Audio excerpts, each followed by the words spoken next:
এখন জামাত ইসলামীর ভবিষ্যৎ রাজনৈতিক কৌশল কি হতে পারে? জামাতের ভবিষ্যৎ কৌশল হলো যে তারা সংসদের প্রধান বিরোধী দল হতে চলেছে। রাইট, এখন তারা যে কাজগুলো করবে সেই কাজ হলো এই সরকারের জীবনকে ঝালাফালা করে ফেলবে। সেটা সংসদের ভিতরে বাইরে সব জায়গায়।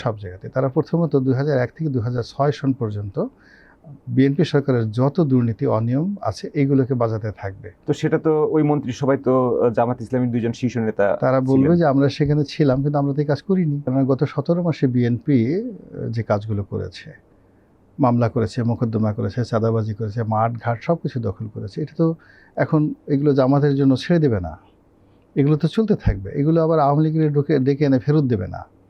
তো এই কাজগুলো তারা করতে থাকবে এবং এই কাজগুলো যখন করতে থাকবে তখন সংসদের ভিতরে বাইরে তারা এগুলো নিয়ে আওয়াজ তুলবে, প্রচণ্ডভাবে আওয়াজ তুলবে।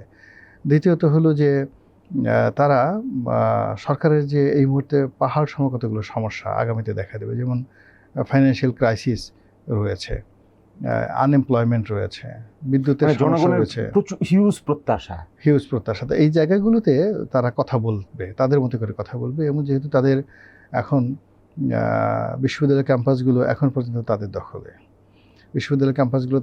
তাদের ছাত্র সংগঠন জনপ্রিয়, তো ওখানে ছাত্রদল যত বেশি তাফালিং করবে, যত বেশি শক্তিমত্তা দেখাবে, তত বেশি শিবির জনপ্রিয় হয়ে পড়বে।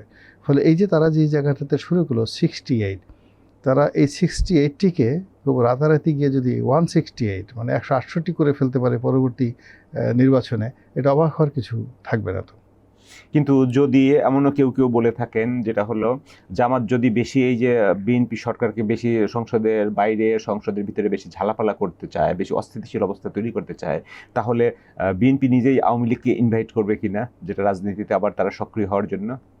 না, সেটা মানে জামাত বরং আওয়ামী লীগ ইনভাইট করবে মূল ব্যাপার বিএনপির বিরুদ্ধে দাঁড়ানোর জন্য। এবং আগামীতে একসময় তো তারা এই আন্দোলন করেও ছিল 94-95-96। আমি আজ থেকে 17 মাস আগে যেটা বলেছি যে সামনে যে নির্বাচনের সমীকরণ আসছে, সেই সমীকরণের মধ্যে যারা সরকার গঠন করবে তাদের সঙ্গে আওয়ামী লীগের বন্ধুত্ব হবে না, আর যারা বিরোধী দলে থাকবে তাদের সঙ্গে বন্ধুত্ব হবে। এখন এখানে যদি বিএনপি বিরোধী দলে থাকতো তাহলে আওয়ামী লীগের সঙ্গে তাদের বন্ধুত্ব হতো, আর এখন জামাতের সঙ্গে আওয়ামী লীগের বন্ধুত্ব হয়ে যাবে, অটোমেটিক বন্ধুত্ব হয়ে যাবে।